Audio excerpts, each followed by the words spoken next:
dans quelques jours, va sortir le 38e album d'Astérix. Les chiffres donnent le tournis, un tirage à 5 millions d'exemplaires, et un album traduit dans 15 langues.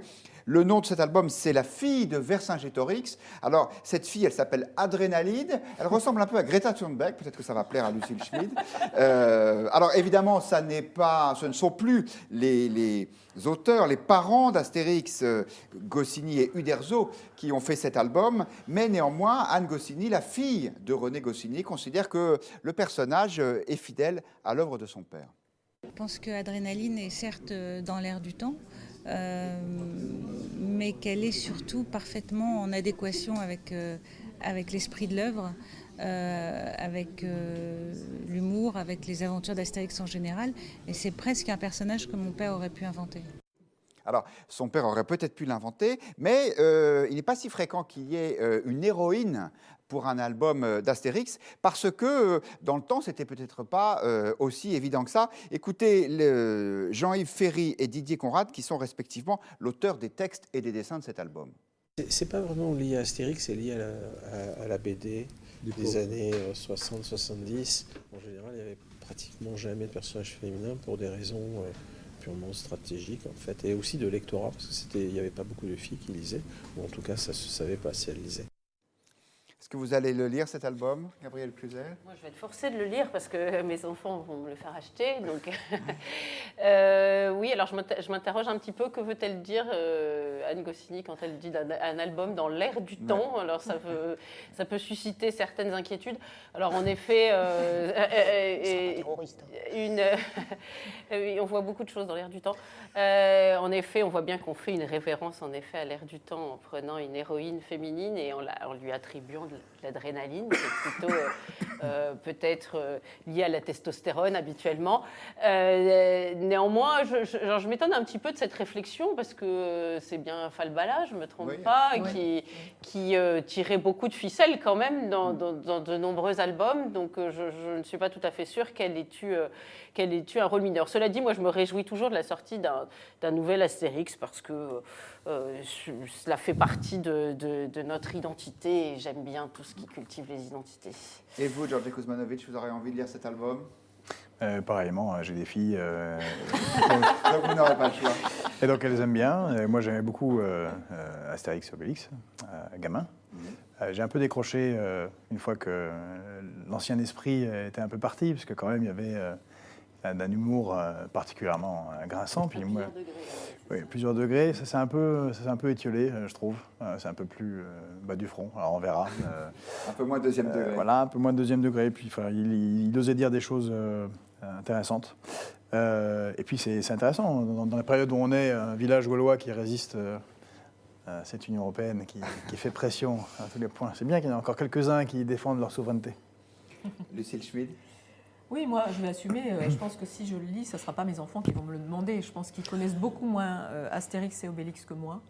Je pense que pour eux, c'est beaucoup moins important. Moi, j'ai adoré, par exemple, Le Domaine des Dieux, qui mettait en scène la lutte contre la promotion immobilière. Et je ne sais pas si vous vous souvenez, il y avait des chaînes qui poussaient en 10 minutes, non, même 5 secondes, parce qu'ils étaient gorgés de potions magiques. Ouais. Donc, je trouve ça absolument génial. Après, là, j'écoutais et je me disais, c'est quand même une autre étape, parce que cette adrénaline, fille de Vercingétorix, qui est quand même un truc assez bizarre. Moi, je ne suis pas sûre que remettre une femme au centre... Moi, je suis une femme, mais j'aimais bien le côté très masculin, en fait, assez viril. Donc, j'espère qu'elle sera pleine de force. Et j'espère qu'il y aura aussi quand même ce truc de message politique qu'il y avait parfois, cet humour corrosif qu'il y avait, parce que si c'est consensuel, ça m'ennuie, en fait. Et je trouve que les derniers étaient complètement ratés. C'est ça. Alors, et donc, effectivement, on a profité pour vous demander quels étaient votre album préféré. Donc, vous venez de répondre, chère Lucille, c'était donc Le Domaine des Dieux, avec donc un Astérix historique avec Uderzo et Goscinny. Gabrielle Cluzel, qu'est-ce que c'est votre album préféré? C'est le premier, Astérix le Gaulois. Parce que... Le premier. Et vous, Georgi Kuzmanovic? Le Tour de Gaulle. Le Tour de Gaulle. Oui, il visite toutes les régions de France ils ont avec des des victuailles farces. dans le sac. Oui, c'est génial. Ils ramènent tous les plats, c'est super. Et alors, pour terminer ce tour de table, Nous avons trouvé la perle rare, la femme qui n'a incroyable, je ne jamais le lu laisserai pas. Je un ne comprends album pas. d'Astérix, Je ne comprends Sophie pas. Aubadia. Je vais refaire tout, Alors tout racontez-nous, l'historique. vous avez je fait ne un comprends pas. blocage Je ne sais pas, non, ça n'a pas dû. On ne me l'a pas montré enfant et je l'ai raté. Voilà. Ouais. Mais maintenant, je vais m'y intéresser. Vous avez envie de lire le prochain? Adrénaline. Non, peut-être pas, parce que j'ai trouvé le discours très marketing. Donc, je suis pas sûre. Je vais commencer par les historiques. Ouais. Je vous promets. Alors, qu'en disent nos internautes?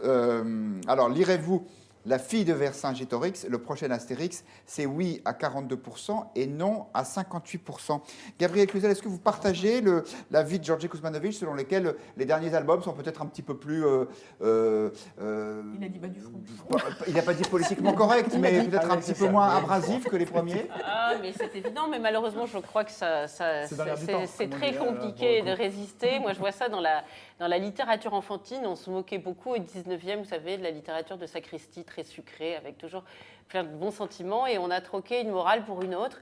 Je suis frappée vraiment, quand j'achète des livres pour mes enfants, de me rendre compte que c'est extrêmement lisse et qu'il y a des messages politiquement corrects, gros comme des mammouths, au milieu des pages, qui tendent à enlever de la légèreté à l'histoire. Et alors, qu'est-ce que vous avez envie de leur faire lire, du coup? Alors moi, il y a quelque chose que j'aime beaucoup, je suis peut-être la seule, c'est une histoire de petit garçon qui s'appelle Bennett. Je ne sais pas si vous avez lu Bennett.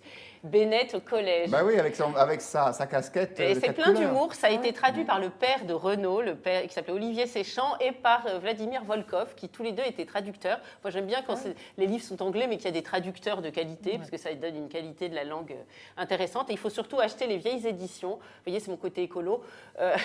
Parce que les nouvelles tendent à penser que les enfants peut-être ont moins de vocabulaire et à faire des phrases plus simples. Je préfère les anciennes éditions.